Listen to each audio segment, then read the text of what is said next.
সকলের প্রতি আমার সালাম। আসসালামু আলাইকুম। আপনারা সবাই ভালো আছেন? আজকে আমাদের মহান বিজয় দিবস 16 ডিসেম্বর।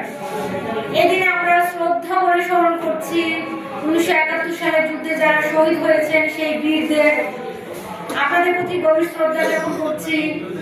আমাদের 24 গণঅভ্যুত্থানে যারা শহীদ হয়েছেন এবং আহত আছেন সকলকে বিনম্র শ্রদ্ধায় স্মরণ করছি। বিজয় দিবস আমাদের সবচেয়ে আনন্দের দিন, বাংলাদেশের ইতিহাসে সর্বশ্রেষ্ঠ দিন আমাদের 16 ডিসেম্বর। আপনারা সবাই জানেন এবং এটা আমরা মনে প্রাণে ধারণ করি। যখনই কোনো পরাশক্তি বা স্বৈরাচারী উদ্ভব হবে তখনই আন্দোলন হবে, ঘরে ঘরে আন্দোলন গড়ে উঠবে। তো আমরা দেশ পেয়েছি সেই 71 সালের মুক্তিযুদ্ধের কারণে। 9 মাসের যে রক্তক্ষয়ী যুদ্ধ, এটা অস্বীকার করার কোনো সুযোগ নেই। তো আজকে আমি মহান আল্লাহর কাছে কৃতজ্ঞতা জানাচ্ছি যে আপনাদের সামনে, আপনাদের মতো এমন বীর সন্তানদের সামনে আমাকে দাঁড়ানোর তৌফিক দান করেছেন। আজকের দিনটি আমার জন্য অত্যন্ত গর্বের। আমি খুব গর্ববোধ করছি যে আমার সামনে সব সূর্য সন্তানরা বসে আছেন। বয়সে হয়তো আপনারা আমার বাবা তুল্য হবেন, কিন্তু আমি মনে করি আমার সন্তান তুল্য। আমার খুব ভালো লাগছে। তা আপনারা আজকে আমাদের একজন বীর মুক্তিযোদ্ধা কিছু বিষয় বলেছেন, তো এই বিষয়গুলো আমরা দেখব।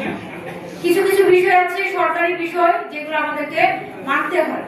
যদি না মানে বা আইন না মানার সুযোগ নেই, আইন মেনে আমরা কিছু কাজ করতে গেলে অনেক সময় আপনাদের একটু হয়তো একটু কাজটা আর একটু সহজে আপনারা আশা করেন, হয়তো একটু ঘুরে ফিরে আসতে হয়। যেমন আমাদের কাছ থেকে মুক্তিযোদ্ধাদের পারিবারিক সনদ, ওয়ারিশ সনদ, সেগুলো আমরা যথাসময়ে দেওয়ার চেষ্টা করছি, কোনটা আটকে নেই। বিষয়গুলো যেন আমাদের এই বিজয়ের সিনে আসে, এই আশাবাদ ব্যক্ত করছি। ধন্যবাদ সবাইকে। আসসালামু আলাইকুম। ধন্যবাদ জানাচ্ছি সিনিয়র উপজেলা মশলা কর্মকর্তা জনাব আরিফুর রহমান মহোদয়কে। সমাজ বাংলাদেশ এ পৃথিবী অবাক তাকিয়ে রয়, জলে পড়ে সরকার মাথা বন সিরাজুল ইসলাম বীর মুক্তিযোদ্ধা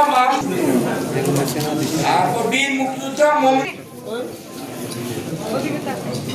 বীর মুক্তিযোদ্ধা যোগেশ্বর দাস,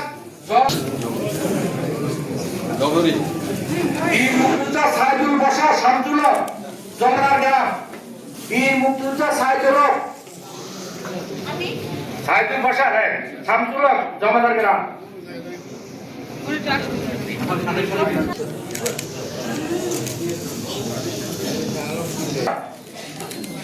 আবুল বসা শফিউল্লাহ, বীর মুক্তিযোদ্ধা আহমদুর রহমান সুলতান আহমদ মুন্সিগ্রাম, বীর মুক্তিযোদ্ধা নিয়ম মোস্তফা জওয়ার হোসেন বানিয়াখালী, মোহাম্মদ আবু তাহের রহিম বংশ বানিয়াখালী আসেন।